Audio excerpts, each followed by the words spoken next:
ভগবানকে ভালোবাসতে গেলে পৃথিবীতে প্রতিটা কাজের জন্য একটা নির্দিষ্ট যোগ্যতার প্রয়োজন হয়।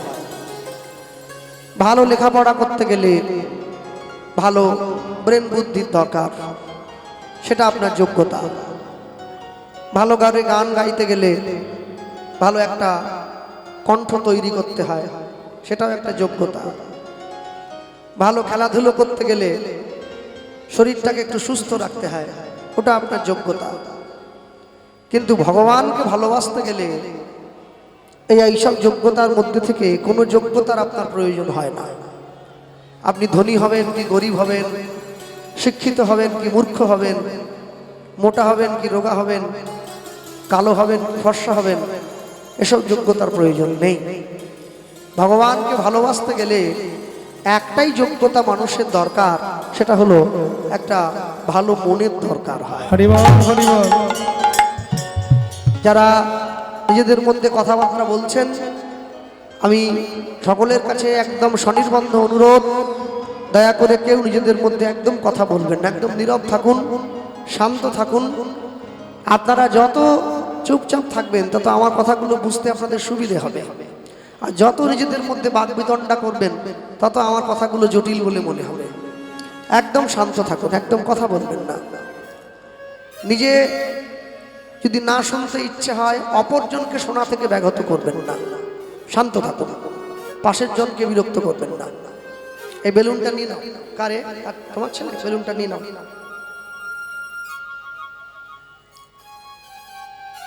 ভগবানকে ভালোবাসতে গেলে ভালো একটা মনের দরকার হয়। কেন? একটা পরিষ্কার কাঁচের বোতলের মধ্যে অনেকখানি কাদামাটি ভর্তি করে বোতলের মুখটা ভালো করে আটকে যদি বোতলটাকে বারবার নিয়ে গিয়ে গঙ্গার জলে ডোবাই আর ওঠাই, বোতলের ভেতরটা পরিষ্কার হবে কি? বোতলের বাইরেটা পরিষ্কার হবে, ভেতরটা পরিষ্কার হবে না। ঠিক তেমনি বোতলের ভেতরটা তখনই পরিষ্কার হবে যদি বোতলের মুখটা খুলে এইবারে বোতলটায় গঙ্গার জলে ডোবানো হয়।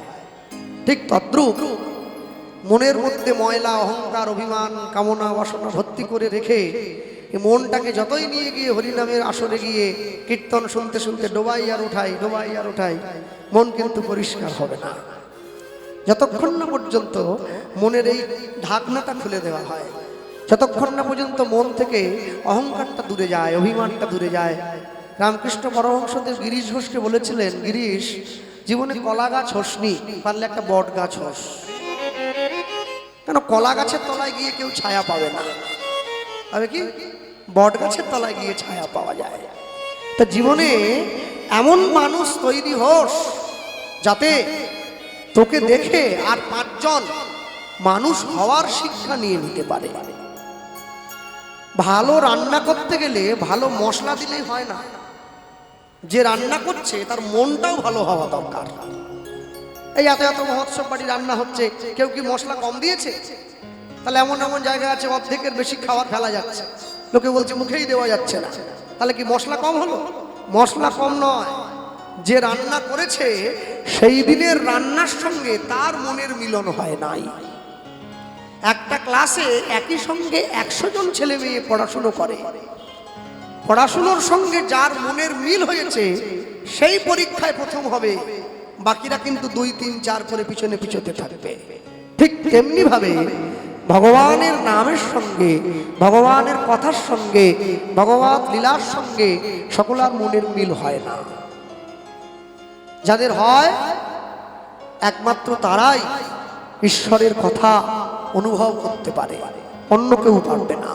মনে রাখবেন, জগতে প্রতিটি মানুষ প্রতিটি ক্ষেত্রে নিজ নিজ ক্ষেত্রে ভালো থাকবার জন্য এসেছে। কুরুক্ষেত্রের মাঠে দাঁড়িয়ে ভগবান শ্রীকৃষ্ণকে অর্জুন প্রশ্ন করেছিল, সখা, তুমি যে আমাকে যুদ্ধ করতে নিয়ে এলে, আমি কাদের সঙ্গে যুদ্ধ করব? কৃষ্ণ বলে, কেন? এই যে সামনে দাঁড়িয়ে আছে, এরা আমার দাদু, আমার কাকা, আমার জ্যাঠা, আমার নিজের ভাই, আমার গুরুদেব দ্রোণাচার্য। তার নিজের লোকের সঙ্গে যুদ্ধ করা যায় কি? শত্রু হলে দেখে নিতাম। ভগবান খুব মিষ্টি কথায় অর্জুনকে বললেন, অর্জুন, যদি এরা তোমার প্রকৃত নিজের লোক হতো, যদি এরা তোমার প্রকৃত নিজের মানুষ হতো, এরা তোমার সামনে থাকতো না, তোমার পিছনে গিয়ে দাঁড়াতো। কারণ যে নিজের লোক হয় সে কোনোদিন যুদ্ধ করবার জন্যে সামনে দাঁড়ায় না, বিপক্ষের লোকই সামনে দাঁড়ায়। যে নিজের লোক হবে সে তোমার সঙ্গে যুদ্ধ করবে না, তোমার পিছনে থেকে যাতে তুমি যুদ্ধটা জিতে যেতে পারো সেই সাহায্য করবে। সংসার যদি কারো আপন হতো তাহলে সংসার কারো বিরুদ্ধে যেত না, সংসার বিরুদ্ধে চলে যায়।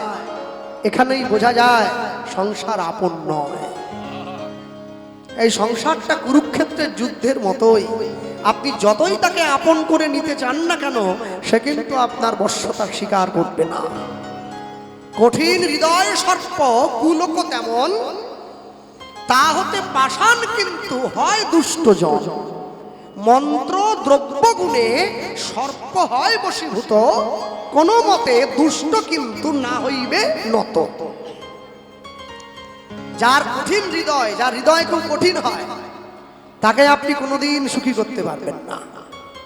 যার অন্তরে দয়া নেই, যার অন্তরে মায়া নেই, তাকে কোনোদিন সুখী করা যায়? কোনোদিনের জন্য সুখী করা যায় না। হ্যাঁ, কোনোদিন পারবেন না সুখী করতে। একমাত্র যার অন্তরে ভালোবাসা আছে, যার অন্তরে দেখবেন হসপিটাল নার্সিংহোমে গেলে দেখবেন সেখানে মায়েদের মেয়েদেরকে নার্স রাখা হয়। কেন বলুন তো? ছেলেদের নয় কেন, মেয়েদেরকে কেন? মেয়েদের মনে দয়া আছে, রোগীর সেবা করতে জানে। মেয়েদের মনে প্রেম আছে, ভালোবাসা আছে, শ্রদ্ধা আছে। ছেলেরাও থাকে মরা ঠেলে নিয়ে যাওয়ার জন্য, ওরা নার্স নয়।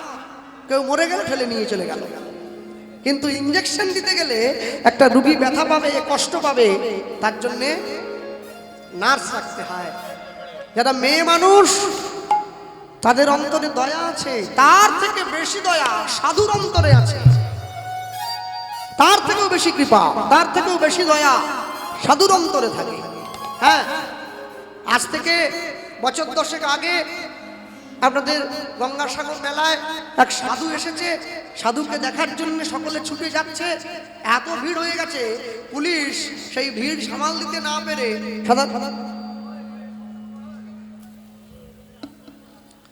যেমন থাক থাক থাক থাক থাক, তো সেই ভিড় সামাল দিতে না পেরে সাধারণ মানুষকে লাঠি দিয়ে আঘাত করলো। আর যখনই আঘাত করেছে সেই আঘাতটা সাধুর গায়ে গিয়ে লেগে গিয়েছে। এই জন্যে সাধুর অন্তরের দয়া অনেক বেশি। যদি গৌরাঙ্গ নহিত, আগে আগে তো ভালো ছিল ভাই, আগের মতো করে দাও, আগে ভালো ছিল, হামলিংটা কমিয়ে দাও। যদি গৌরাঙ্গ নহিত কি মানে হইত, কেমনে ধরিতাম দে। দে মানে হলো দেহ। গৌরাঙ্গ মহাপ্রভু না থাকলে কলিযুগের মানুষ নিজের দেহটাই ধরে রাখতে পারতো না, অন্য কিছু অনেক দূরের কথা। এরপরে কি লিখছেন? শ্রী রাধার মহিমা প্রেম রসসীমা জগতে জানাতো কে। আজকে মানুষে বৃন্দাবনে যায়, ব্রজের ধুলোয় গড়াগড়ি দেয়, বৃন্দাবনের পথে গিয়ে ধুলোয় গড়াগড়ি দেয়, রাধে দয়া করো, কৃষ্ণ কৃপা করো। যদি চৈতন্য মহাপ্রভু না থাকতো তাহলে কলিযুগের মানুষ জানতেই পারতো না বৃন্দাবন খায় না মাথায় দেয়। মহাপ্রভু এসে বৃন্দাবন চিনিয়েছেন। বৈষ্ণব মহাজন পদকর্তা, একটু রিভাব দিয়ে রাখুন। বৈষ্ণব মহাজন পদকর্তা লিখছেন কত সুন্দর করে, মধুর বৃন্দা, একটু রিভাব, অল্প রিভাব।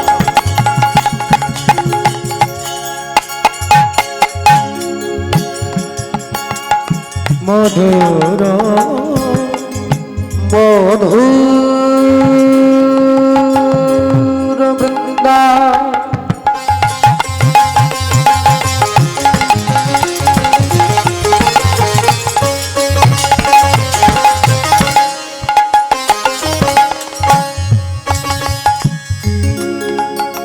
অজ বিপিন বিপিন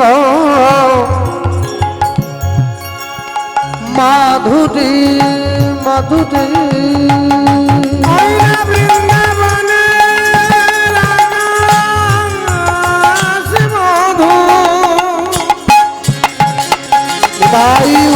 ব্রহ্মানন্দ হরিব।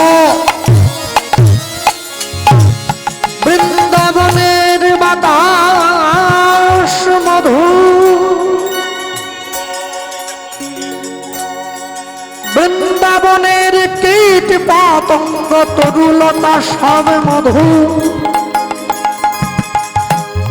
বড় মধুর সেই বৃন্দাবন।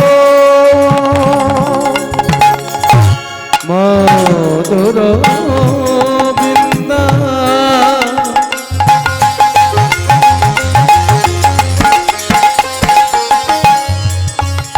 অভয় বিপিন মাধুরী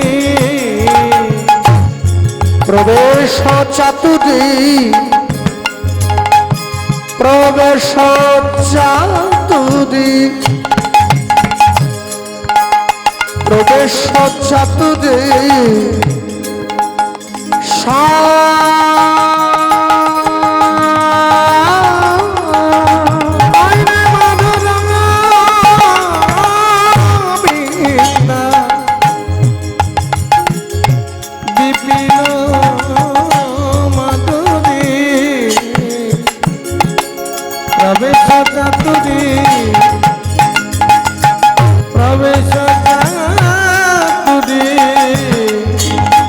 প্রবেশ চাতুরী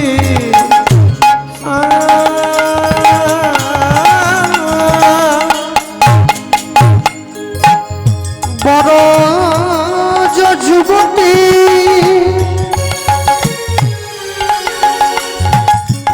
তাহে ভাবের ভক্তি, সকতি হইত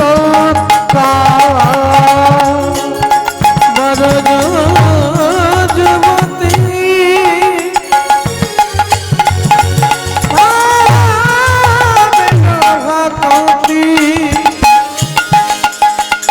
সকতি ও বড় যুবতী তাহে ভাবের ভক্তি, সকতি হইত ভগবান যুবতী ভক্তি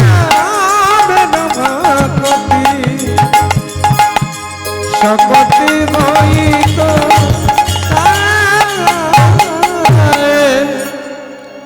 মধুর বৃন্দা বিপিন মাধুরী প্রবেশ চাতুরী সার, বরজ যুবতী ভাবের ভক্তি, সকতি হইত কার। যে ভগবানকে ভালোবাসে ভগবান তাকেও নাম দিয়েছে, যে ভগবানকে ভালোবাসে না ভগবান তাকেও হরি নাম দিয়েছে। এখন ভগবানের সঙ্গে ভগবানের নামের সঙ্গে যার মনের মিল হয়েছে সে ভগবানের নাম গ্রহণ করেছে, আর ভগবানের নামের সঙ্গে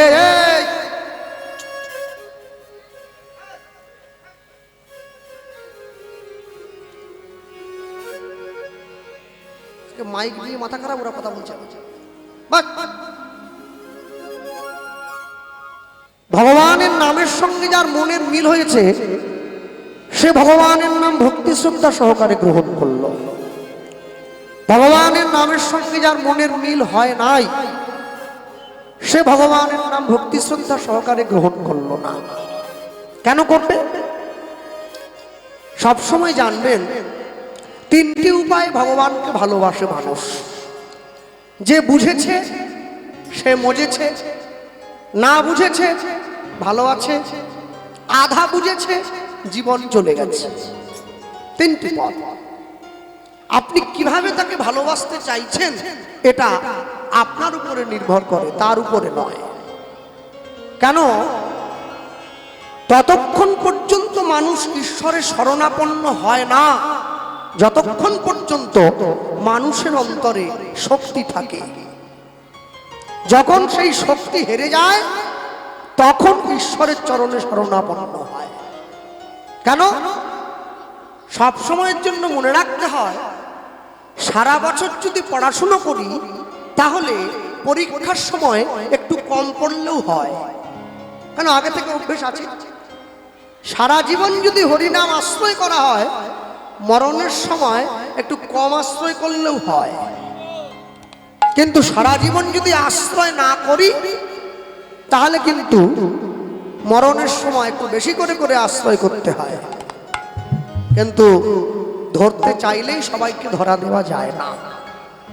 ধরা নেওয়াটাও ধরা দেওয়াটাও একটা কৌশলের ব্যাপার আছে। হ্যাঁ, প্রত্যেকের সামনে নিজের মতো করে দাঁড়িয়ে আছে। পৃথিবীতে প্রতিটি মানুষ চায় যে আমি সুখী হব, আমি ভালো থাকবো, আমি ভালো খাবো, আমি ভালো ঘুমাবো, বাকিদের খবরটা না জানলেও হবে। কি যে দোকানদার সবজি বিক্রি করে প্রত্যেক দিন সকালবেলা উঠে সবজিতে একটা বিষ দিয়ে দিল যাতে সবজিটা চটপট করে বড় হয়ে যায়, কারণ সে জানে আমি তো আমার দোকানের সবজি খাবো না, খাবে তো বাজারের লোক, আমি তো আর বিষ খাবো না, খেলে বাজারের লোকে খাবে। যে দোকানদার মাছ বিক্রি করে সে সকালবেলা ঘুম থেকে উঠে মাছে একটু ফরমালিন মিশিয়ে দিচ্ছে, সে জানে আমি তো আমার দোকানের মাছ খাবো না, আমি অন্য জায়গার থেকে মাছ নিয়ে গিয়ে খাবো, অতএব তো বাজারের লোক খাবে, আমার না থাকলেও চলবে। যে মিষ্টি বিক্রি করে সে খারাপ খারাপ রংগুলো মিষ্টিতে মিশিয়ে মিষ্টির রং করে দিচ্ছে, সে ভাবছে আমি তো আমার দোকানের মিষ্টি খাবো না, অতএব বাজারের লোক খাবে, ওরা খারাপ খাক। কিন্তু যখন দিন শেষ হলো, মাছআলা সবজির দোকান থেকে সবজি কিনে বাড়ি যাচ্ছে, সবজিওয়ালা মাছের দোকান থেকে মাছ কিনে নিয়ে বাড়ি যাচ্ছে, আর মিষ্টির দোকানদার দুটোই কিনেছে, মাছও কিনেছে সবজিও কিনেছে। পক্ষান্তরে একে অপরকে বিষই খাওয়াচ্ছে, কিন্তু মনে একটা সান্ত্বনা রেখেছে আমরা সকলে ভালো আছি। কিন্তু ভালো আমরা কেউ নেই, প্রত্যেকের মতো জ্বালায় স্বল্প সময়ের জন্য নিরন্তর জ্বলে পুড়ে মরে যাচ্ছে। যার 100 টাকা আছে সে 100 টাকার জ্বালায় জ্বলছে, যার 1 লক্ষ টাকা আছে সে 1 লক্ষ টাকার জ্বালায় জ্বলছে। কেন জানেন? সব সময়ের জন্য জানবেন, যত সুখ কিনতে চাইবেন তত দুঃখ এসে ধরা দেবে। দামি গাড়ি কিনলে হয় না, রাস্তাটা ভালো হওয়া চাই। গাড়ির দাম 1 কোটি টাকা, রাস্তা তো কত, তো দামি গাড়িতে পড়লো সেই দাম এরকম করতে করতেই যাবে। আর টলিও যদি হয়, মেশিন টলিও যদি হয়, রাস্তা ভালো থাকে, কমা দামি গাড়িতেও আরামে যাওয়া যায়। বাইরের থেকে স্যুট বুট পরে ভালো মন্দ করে চুলে চিরুনি দিয়ে গায়ে সেন্ট স্নো পাউডার দিয়ে দেহটাকে সাজালেই হয় না, সবার আগে অন্তরটাকে সাজিয়ে নিতে হয়। অন্তর যদি সেজে যায় দেহটাকে না সাজালেও চলে। হ্যাঁ, মনে রাখবেন, যে সমস্ত মেয়েরা এবং মায়েরা অন্তর থেকে সৎ থাকে, অন্তর থেকে পবিত্রতা বজায় রাখে, তারা বিশেষ মেকআপ লিপস্টিক না মাখলেও চলে। কেন জানে? একটা সততার জ্যোতি একটা আলাদা, সততার পরাকাষ্ঠা আলাদা থাকে। যে দোকানদারের জিনিস ভালো হয় সে কোনোদিন খদ্দারকে হাত বাড়িয়ে ডাকে না, আসুন আসুন আমারটা নিয়ে যান, আমারটা নিয়ে যান, আমারটা নিয়ে যান। খদ্দের জানে ওর কাছে গেলে ভালোটাই পাওয়া যাবে। আর যে জিনিসটা খারাপ হয় সে দোকানদার বারবার ডাকে, আসুন আসুন আমারটা নিয়ে যান, আমারটা নিয়ে যান। আজ পর্যন্ত কোনোদিন দেখেছেন নাকি কলকাতার মতো জায়গায় দাঁড়িয়ে গড়িয়াহাটে শ্রীনিকেতন, প্রিয়গোপাল বিষয়ের মতো কাপড় দোকানদার যারা, তারা কোনোদিন দোকানের আগের দিকে সাইনবোর্ড লাগিয়েছে চৈত্র সেল চলছে? তাদের কাপড় সেলে বিক্রি করতে হয় না, সেলে আমাদেরকে বিক্রি করতে হয়। কেন? আমার তো চলে না, দোকানে মালগুলো পড়ে থেকে নষ্ট হয়ে যেত, সেলে একটু কম দামে বিক্রি করে দেওয়া হলো। এই জন্যে জীবনে প্রকৃত অর্থে মনুষ্যত্বের সংজ্ঞা বুঝতে গেলে আপনাকে ধর্মপথ আশ্রয় করতেই হবে। ধর্মপথ যদি আপনার যাকে ভালো লাগে, ধর্মপথ যদি আশ্রয় না করেন, তাহলে আপনি কোনোদিনের জন্য জগতে প্রকৃত সত্যের সম্মুখীন হতে পারবেন না। আর সত্যের মুখোমুখি না দাঁড়াতে পারলে জীবনে কোনো কিছু অর্জন করতে পারবেন না। জীবনের কি শুধু ওই একটাই উদ্দেশ্য? জন্ম নিলাম, বড় হলাম, রোজগার করলাম, মুঠো মুঠো কাড়ি কাড়ি খেলাম, একটা বিয়ে করলাম, একটা করে ছেলে মেয়ে হলো বছর বছর, তারপরে বুড়ো হয়ে গেলাম, তারপরে মরে গেলাম, এই জন্য পৃথিবীতে আসা? এইটুকুই কাজ? এর থেকে অনেক বড় কাজ আছে, অনেক বড় কাজ আছে। যা পদবিত্ত পার্জন শক্ত তাবন্ন যে পরিবার দত্ত তদনুচ জর আজ অর্জর দেহে বার্তাং কোবিনা বৃক্ষ দিকে। এই কদিন পর্যন্ত তুমি অর্থ উপার্জন করতে পারবে, যা পদবিত্ত পার্জন শক্ত, সে কদিন পর্যন্ত এই সংসার তোমায় ভালোবাসবে। যেদিন তোমার দেহটা জরায় জরাজীর্ণ হবে, কেউ ডেকেও তোমার খোঁজ নেবে না, বাবা কেমন আছো, মা কেমন আছো। এটা সংসারের নীতি। আর যারা ভগবানকে নিয়ে তর্ক করে, ভগবানের অস্তিত্ব নিয়ে ঝগড়া করে, তারা তো বোকা। অবজানন্তি মাং মূঢ়া মানসিং তনুমাশ্রিতাং পরং পরমতমশ্বরম। যারা ভগবানের অস্তিত্ব বোঝে না, ভগবানকে চেনে না, তারাই ভগবানের কথা নিয়ে তর্ক করে। ভগবানের কথা কোনদিন তর্কের দ্বারা হৃদয়ঙ্গম করা যায় না। ভগবানকে অনুভব করতে গেলে, ভগবানকে ভালোবাসতে গেলে সবার আগে মনটাকে তার চরণে দিয়ে দিতে হয়। এই জন্যে বৈষ্ণব মহাজন পদকর্তা লিখেছেন কত সুন্দর করে, গাও পুনঃ পুনঃ শ্রী গৌরাঙ্গের গুণ উলুধ্বনি। তোমরা গৌরাঙ্গের গুণ গাও, গুণ গাও, গুণ গাও।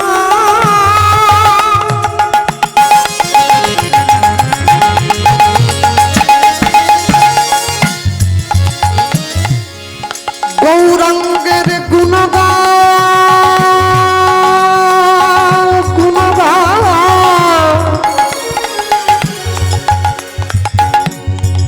গৌরাঙ্গের গুণ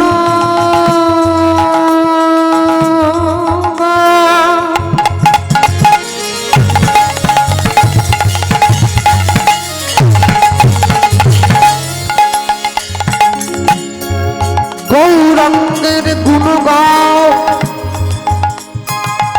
পুনঃ পুনঃ গাও গুণ। যার নুন খেলে তার গুণ গাও, নইলে মানুষ বেঈমান বলবে, অকৃতজ্ঞ বলবে, অমানুষ বলবে। গাও পুনঃ পুনঃ।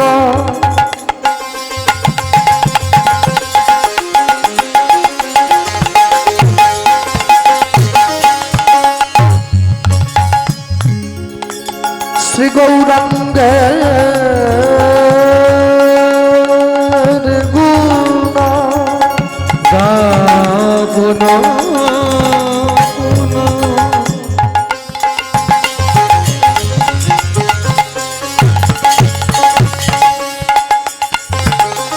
শ্রী গৌরাঙ্গের গুণ। কারো প্রতি হিংসা নিয়ে নয়, অপরের ক্ষতি চেয়ে নয়, সরল করিয়া,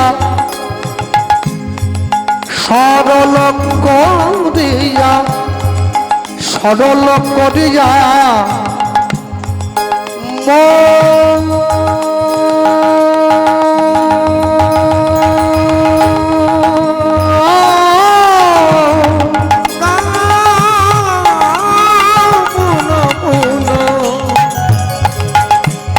শ্রী গৌরাঙ্গের গুণ সরল করিয়া, সরল করিয়া, সরল করিয়া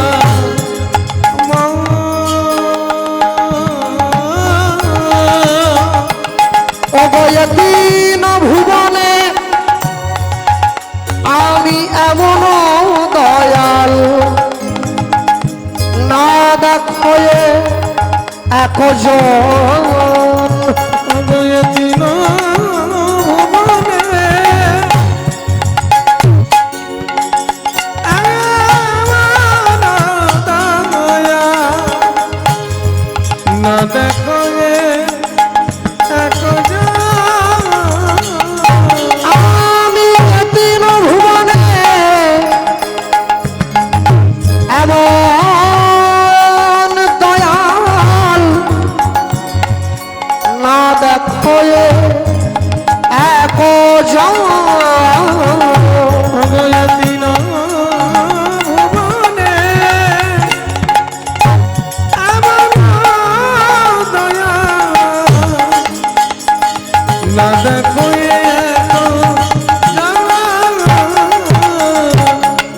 আমি এমন দয়াল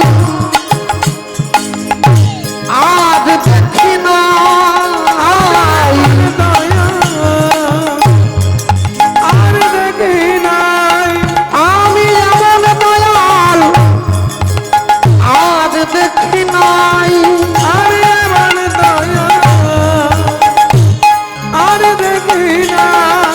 যেজন মার খাবে পায়ে ধরে প্রেম বিলাবে, আমি আমার দয়া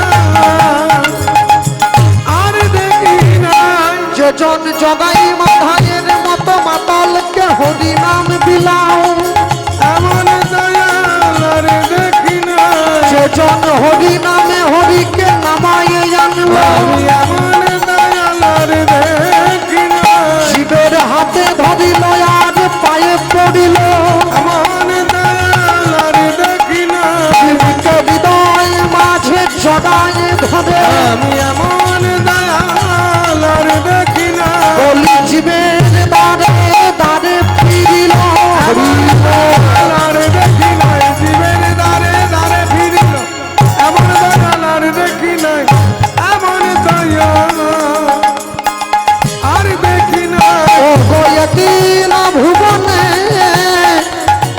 এমন দয়াল না দেখো এক তিন ভুবনে এমন দয়া না দেখো এক যে ভগবানের সম্মুখে গিয়ে দাঁড়িয়েছে তারই সম্মুখে ভগবান এসে ধরা দিয়েছে।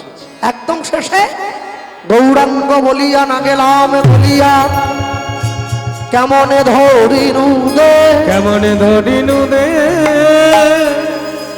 শুভ সহিয়া পাশান দিয়া, আসন দিয়া বিধি কেমন করিয়াছে, ভালো বিধি কেমনে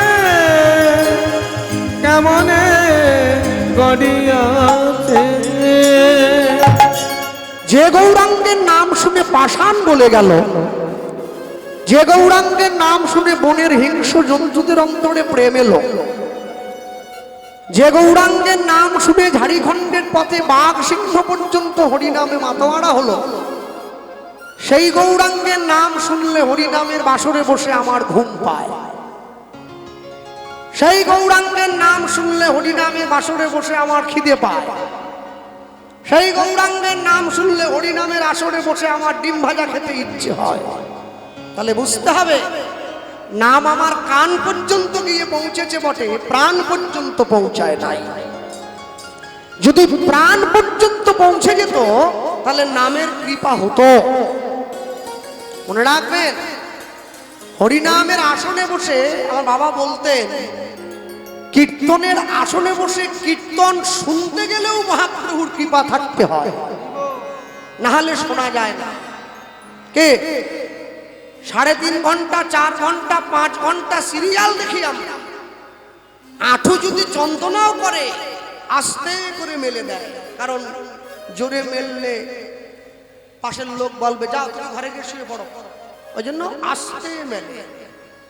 আর হরিনামের আসলে 3 ঘন্টা বসতে গেলে যেন মনে হয় জীবন চলে যাচ্ছে, জীবন বেরিয়ে যাচ্ছে। শুধু অনেকগুলো করে চাঁদা নিয়েছে গ্রামের ছেলেরা, না বসলে কেমন একটা খারাপ দেখা যায় তাই বসে আছে।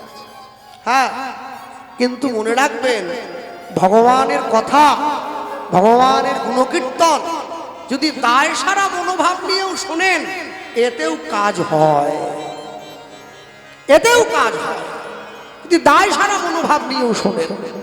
হ্যাঁ, এই যে রানিয়ার থেকে এসেছে, রায়পুর থেকে, এদের সঙ্গে আমার সম্পর্ক ভালো। হ্যাঁ, কিন্তু সবসময় সম্পর্ক ভালো হলে কি হবে, এরা আমাকে ডাকে কিন্তু এরা আমার ওখানে যায় না। অবশ্য যাবে বা কি করে, আমার ছোট বাড়ি তো, এরা বড় লোক সব, ও চাকরি করে, তার সোনা দোকান, সম্ভব না। আমার মতো গরিব কীর্তনিয়ার ঘরে তো বসার জায়গা নাই, যাবে কি করে ওরা, সেই জন্য যায় না। তবে আমাকে ডাকে, এই যে আজকে ডেকেছে আমার এসেছে, ওরাও চলে এসেছে। এই জন্যে সবসময় জানবেন জীবনে আমি যতই আপনাকে বলি, আমি যতই আপনাকে ভালো কথা বলি, অন্তর যদি সাড়া না দেয় তাহলে কোনো কথাতেই কোনো কাজ হবে না। কে সিগারেট খাওয়া স্বাস্থ্যের পক্ষে ক্ষতিকর, সিগারেটের প্যাকেটের উপরে ছবি দেওয়া আছে, cigarette smoking is injurious for health. এখন একদম ফুসফুসের ছবি টবি দিয়ে দেওয়া আছে, দেখা যাচ্ছে ছবিটা দেওয়ার পর থেকে সিগারেটের বিক্রি আরো 4 গুণ বেড়ে গেছে। তাহলে মানুষ কি যেচে চাইছে যে ফুসফুস খারাপ হয়ে যাক? আসলে তা নয়, কোম্পানির কথার সঙ্গে যারা সিগারেটের মানে গ্রাহক তাদের সঙ্গে ওই কথার মনের মিল হয় নাই, তাই তারা খেয়েই যাচ্ছে। পৃথিবীতে যত আছে নগরাদি গ্রাম সর্বত্র প্রচার হইবে মোরেই মধুমাখা কৃষ্ণ নাম। এটা মহাপ্রভুর কথা। প্রচার হলো, কিন্তু কিভাবে লোকে করবে এটা তিনি বলেন না। যার জন্য কেউ শিকল করতাল বাজিয়েও করে হরিনাম সংকীর্তন, কেউ আবার ডিজে বাজিয়েও করে। এখন তো ডিজে কীর্তন বেরিয়েছে, কীর্তনে প্যাট প্যাট বাজছে। তখন যদি মহাপ্রভু বলে যেত যে খোল ছাড়া প্যাট টিগরা ঢাক ফাঁক দিয়ে হরিনাম হবে না, তাহলে মানুষ হয়তো ব্যবহার করতো না, কিন্তু করছে, কিছু করার নেই। জীবনে যে ব্লেড দিয়ে দাড়ি কাটা হয় ওটাতেও ধার আছে, আর যে কুরোট দিয়ে গাছ কাটা হয় ওটাতেও ধার আছে। কুরোটের থেকে ব্লেডের ধারটা অনেক বেশি, কিন্তু ব্লেড দিয়ে কি গাছ কাটা হয়? এই জন্যে যাকে যে জায়গায় খাটে, কেউ বা মাঠে, কেউ বা ঘাটে, কেউ বা রাজপাটে, ওই খাটে কি কুবজা খাটে? যে খাটে রাধা রানী খাটে। সবাইকে সব জায়গা খাটবে না, প্রত্যেকের খাটাবার জায়গা আলাদা। হ্যাঁ, এই জন্যে সবসময় মনে রাখবেন, জগতে এমন ভাবে হরিনামকে আশ্রয় করুন, এমন ভাবে হরিনাম গ্রহণ করুন, আপনি হরিনাম ছেড়ে দিলেও নাম যেন আপনাকে ছেড়ে চলে যেতে না পারে, তবে তো আপনার জীবনের মঙ্গল হবে। না হলে কি করে হবে? চলো ছোট্ট করে বলি, বলতে গিয়ে লীলা মাধুর্য পরিবেশন হবে। এই স্থানে দাঁড়িয়ে আমরা দেখবেন বাংলায় একটা কথা আছে, যেখানে হরিনাম সংকীর্তন হয়, হরিনাম সংকীর্তন যখন শেষ হয় একটা পদ গাই আমরা, হরি হরয়ে নম কৃষ্ণ যাদবায় নম, যাদবায় মাধবায় কেশবায় নম, গোপাল গোবিন্দ নাম শ্রী মধুসূদন গিরিধারী গোপীনাথ মদন মোহন। এই পদে একটা পংক্তি আছে, জয়রূপ সনাতন ভট্ট রঘুনাথ শ্রীজীব গোপাল ভট্ট দাস রঘুনাথ, এই 6 গোসাইয়ের করি চরণ বন্দন, যা হইতে বিঘ্ননাশ অভিষ্ট পূরণ। এর পরের লাইনটা, এই 6 গোসাই যাবে ব্রজে কইলেন বাস, ব্রজে রাধা কৃষ্ণের নিত্য লীলা ভুবনে প্রকাশ। এই যে 6 জন বৈষ্ণবের নাম বললাম, ভারতবর্ষ নয় গোটা পৃথিবীতে ভক্তিতত্ত্বের যত শিক্ষা এই 6 জন বৈষ্ণবের কাছ থেকেই এসেছে। বৈষ্ণব জগতে 4 জন বৈষ্ণব আছেন যাদের কর্মকে আজ পর্যন্ত কেউ নষ্ট করতে পারেনি। একদম প্রথমে ধরো নামে ঠাকুর হরিদাস। হরিদাস ঠাকুরের মতো এত হরিনাম আজ পর্যন্ত কোনো বৈষ্ণব পারে নাই। হ্যাঁ, দিবানিশি 3 লক্ষ হরিনাম সংকীর্তন করেছে। তারপর প্রণামে রঘুনাথ দাস, রঘুনাথ দাস গোস্বামীর মতো করে প্রণাম আজ পর্যন্ত কেউ করতে পারেন নাই। হাত তুলুন দেখি কারা কারা বৃন্দাবনে গেছেন, দেখি একটুখানি। গেছে 15-20 জন গেছে। আচ্ছা, বাহ, দাঁড়াও দাঁড়াও, হাত তুলুন কারা কারা দীঘা গেছেন, দেখি একটুখানি। সবাই গেছে কম বেশি। হ্যাঁ, না দীঘাতে অনেক কিছু দেখা যায়, বৃন্দাবনে দেখার কিছু নাই, কি জন্য যাবে? ঠিক আছে, হ্যাঁ। তারপরে বৃন্দাবনে গেলে নিরামিষ খেতে হয়, সেও অনেক জ্বালা। যাক, তবে আমি বলবো মাঝে মাঝে তীর্থস্থানে যাবেন, তীর্থস্থানে গেলে অনেক কিছু জানতে পারবেন, নাহলে বুঝবেন কি করে। দ্বিতীয়বারে যার কথা বলছি, রঘুনাথ দাস গোস্বামী প্রতিবার প্রতিদিন রাধাকুণ্ডের পাড়ে 1000 বৈষ্ণবের চরণে মাথা ঠুকিয়ে প্রণাম করেছেন যিনি। শেষ জীবনে কপালের মাঝখানটায় গর্ত হয়ে গিয়েছিল মাথা ঠুকোতে ঠুকোতে। এই হচ্ছে 2। 3 নম্বর, আচার্য শ্রী রামানন্দ। রামানন্দ রায়ের মতো করে গৌর ভক্তির আচরণ কোনো বৈষ্ণব করতে পারে নাই আজ পর্যন্ত। আজকে আপনাদের এই নোদাখালী রায়পুর এই দিকটায় অনেকের আছে, মানে ওই নার্সারি আছে, আমি দেখেছি গাছ লাগা বিক্রি করে। অনেকের বাড়িতে ফুলের গাছও আছে। আচ্ছা আমায় বলুন তো, রাত্রিবেলা যখন ঘুমোতে যাচ্ছেন তখন দেখছেন একটা গোলাপ ফুল কুঁড়ি আকারে ফুটেছে, সকালবেলা ঘুম থেকে উঠে দরজা খুলে দেখলেন ওটা কুঁড়ি নয়, ওটা ফুল হয়ে ফুটে গেছে। তাহলে কুঁড়িটা দেখলেন, ফুলটা দেখলেন, কিন্তু কেমন করে কুঁড়িটা একটু একটু করে ফুটে ফুল হচ্ছে এটা আমরা কে দেখেছি? কেউ দেখি নাই। রাধা কৃষ্ণ মিলিত তনু গৌর সবাই আমরা দেখেছি, কিন্তু কেমন করে রাধা কৃষ্ণ মিলে একটু একটু করে গৌর হয়ে যাচ্ছে এটা আমরা কে দেখেছি? কেউ দেখি নাই। রায় রামানন্দ দেখলো গোদাবরী গঙ্গার তীরে, তবে প্রভু হাসি তারে দেখাইলা স্বরূপ, রসরাজ মহাভাব দুহু একরু। আর একদম শেষে গিয়ে বললেন হরিনাম প্রচারে শ্রীপাদ নিত্যানন্দ। নিত্যানন্দ নিতাইদের মতো করে হরিনাম প্রচার কেউ করতে পারবে না। মার খেয়েও হরিনাম দিয়েছে, মেরেছিস কলসির কানা, তা বলে কি প্রেম দেব না? ওই দ্বিতীয়বারে যার নামটা বললাম হরিসভায় বসে আজকের সান্ধ্যকালীন কীর্তনে জ্ঞানী গুণীজন সাধুগুরু বৈষ্ণব পণ্ডিত সম্মুখে দাঁড়িয়ে আলোচ্য গীতব্য লীলা মাধুর্য পরম বৈষ্ণব মহাজন শ্রীল রঘুনাথ দাস গোস্বামী পাদের জীবনী কথা আমি একটুখানি বলবো। এটা গাওয়ার সিদ্ধান্ত ছিল না, একটু কঠিন, তবে কঠিনটাই গাইবো, এই জন্য সিদ্ধান্ত নিলাম সকলের কানে একটু পড়ে থাক।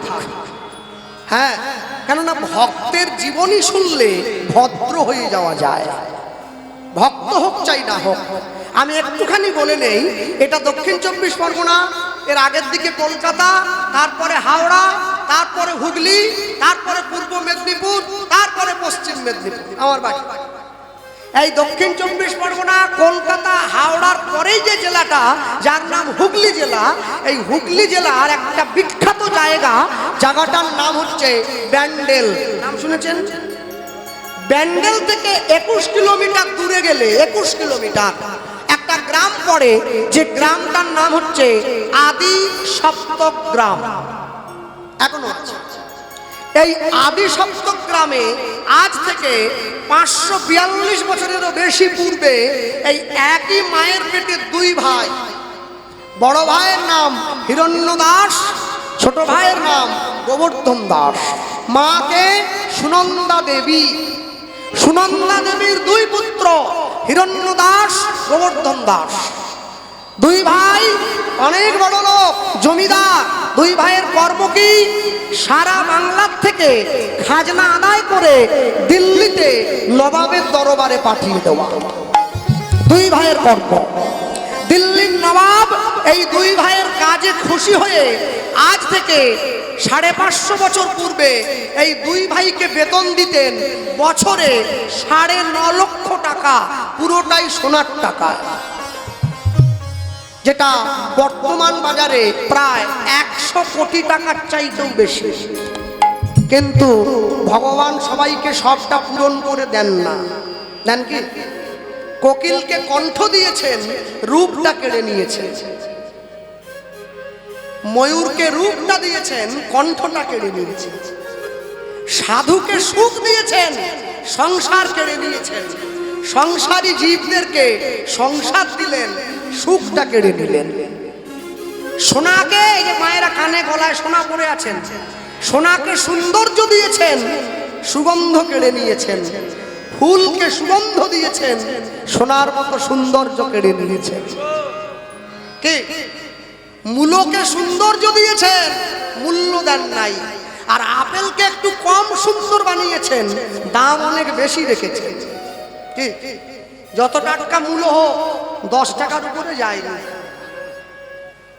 আর আপেল যদি শুকনো হয়ে যায় 300 টাকা কিলো, নিতে হলে নেন, নালে রেখে দেন, একটাই দাম। হ্যাঁ, এই জন্যে জীবনে মূল হয়ে লাভ নেই, একটু আপেল হতে হবে। তা না হলে ৭৬ বছর বয়সে পশ্চিম মেদিনীপুর থেকে শ্যামসুন্দর দাসকে ডেকে এনে দক্ষিণ ২৪ পরগনা ১.৫ লাখ টাকা গুনিয়ে দেয়। ও তো আপেল তো শুকনো হয়ে গেছে, তবু ১.৫ লাখ। আর আমাদের দেখুন মূল্য যে বললো কমিটি নেয়, দাদা গান করাবেন, বলে দাও তোমাকে নিয়ে যাও। এই জন্য জীবনে রূপের দিকে ধ্যান না দিয়ে একটু গুণের দিকে ধ্যান দিতে হয়। যত গুণ বাড়াবেন তত গুরুত্ব বাড়বে, আর গুরুত্ব বেড়ে গেলেই তো, আর যদি গুরুত্ব না বাড়ে তাহলে ওই যেখানে থাকা সেখানেই পড়ে থাকতে হবে। দুই ভাই নিত্য নিত্য ভগবানের কাছে গিয়ে কাঁদে, প্রভু একটা সন্তান দাও, আমাদের ছেলে মেয়ে নেই, এই জমিদারিটা ভোগ করবে কারা? ভগবান বলে দেব না। কেন? সন্তান দেইনি বলে তোরা আমাকে ডাকছিস, দিয়ে দিলে আর তো ডাকবি না। নেই তাই খাচ্ছ, থাকলে কোথায় পেতে, কহেন কবি কালিদাস পথে যেতে যেতে। আজকে দুই ভাই মিলে যুক্তি করলো, আজকে ভগবানকে গিয়ে চাইবো। এতদিন পর্যন্ত সন্তান চেয়েছি নিজেদের জন্য, আজকে ভগবানের কাছে গিয়ে চাইবো আমাদের জন্য নয়, সন্তান দেবে তুমি তোমার সেবার জন্য। আমাদের মৃত্যুর পর এই জমিদারি অন্ধকার হয়ে যাবার পরে তোমার মন্দিরে তোমার চরণে ফুল তুলসী কে দেবে? সেই জন্য একটা সন্তান দাও। দুই ভাই ভগবানের মন্দিরে গিয়ে ভগবানের চরণটা জড়িয়ে ধরেছে, ভগবানের চরণটা জড়িয়ে ধরে ভগবানকে চাইল কি? জয় রাধা রমন জয় কুঞ্জ বিহারী। উলুধ্বনি জয় রামন জয় কুঞ্জ বিহারী। জয় রাধা রমন জয় কুঞ্জ বিহারী।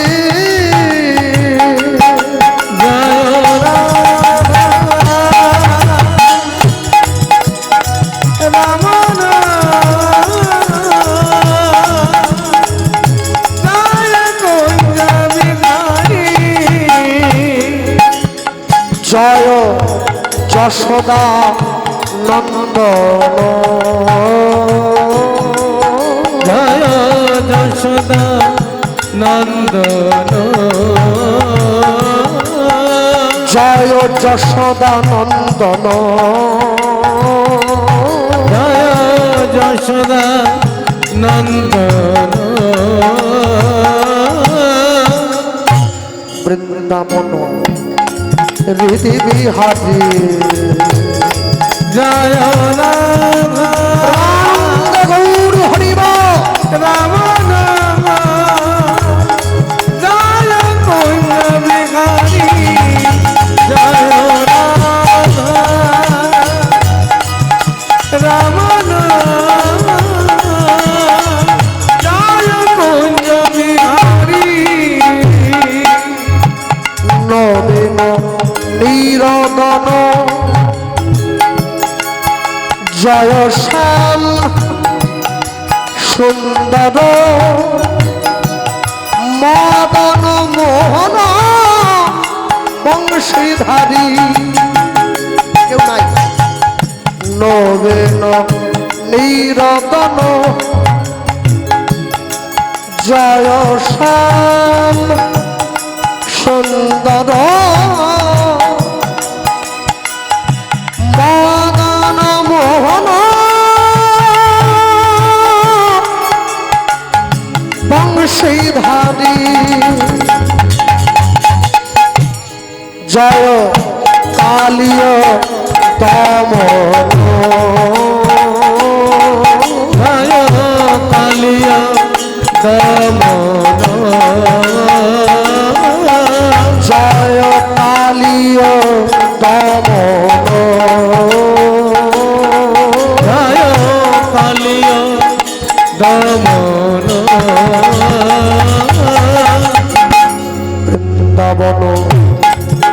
পৃথিবী হাজে জয় রাধা রাম দেখা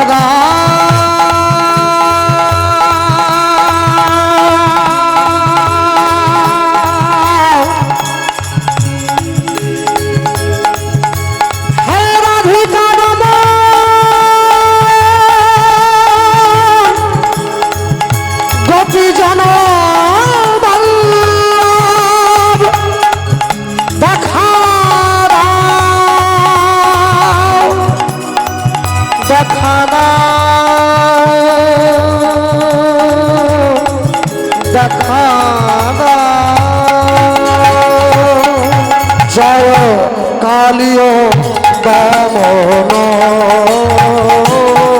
জয় জয় কালিয় বামন জয় কালিয়া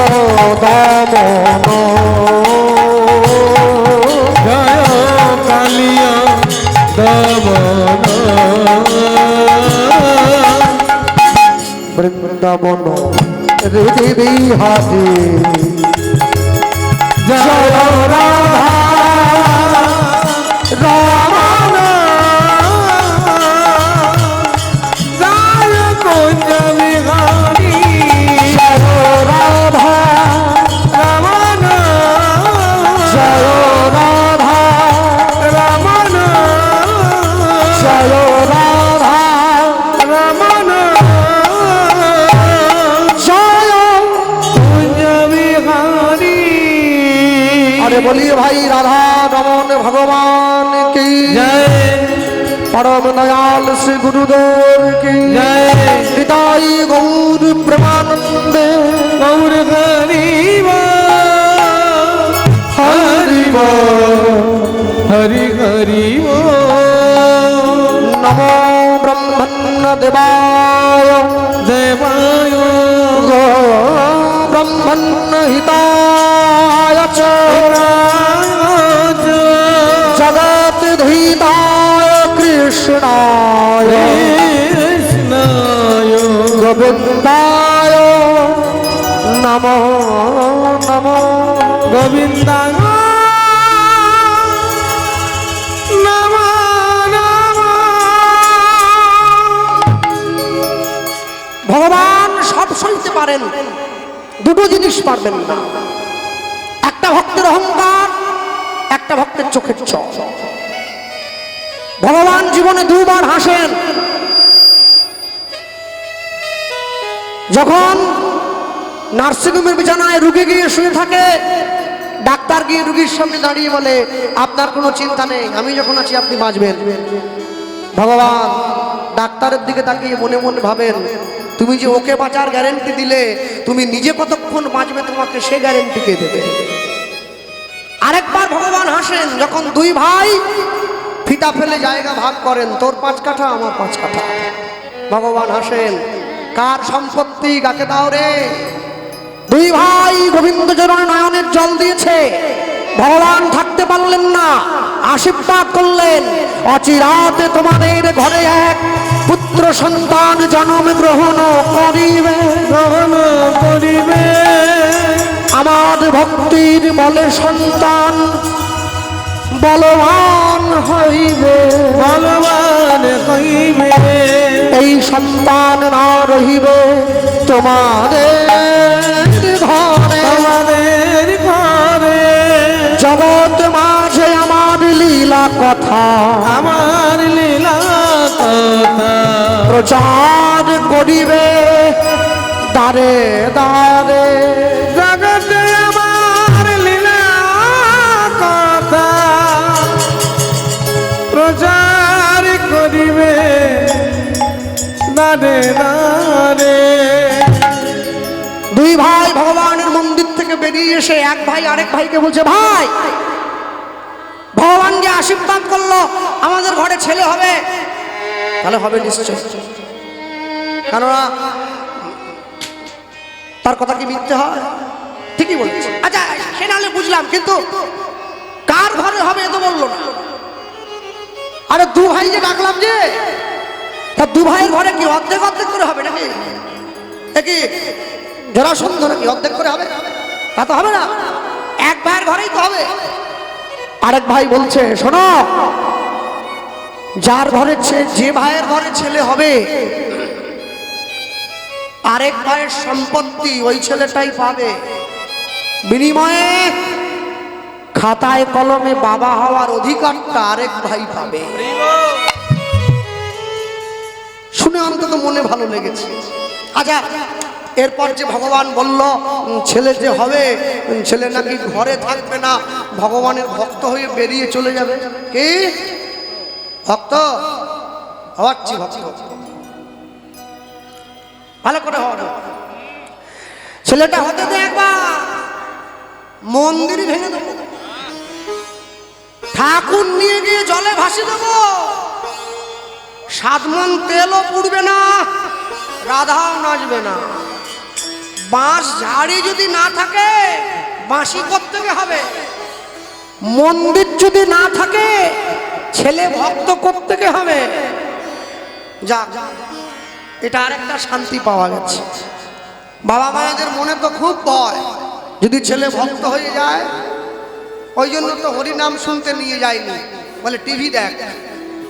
ছেলে ভক্ত হয়ে গেলে সমস্যা আছে, এত সোজা নেই।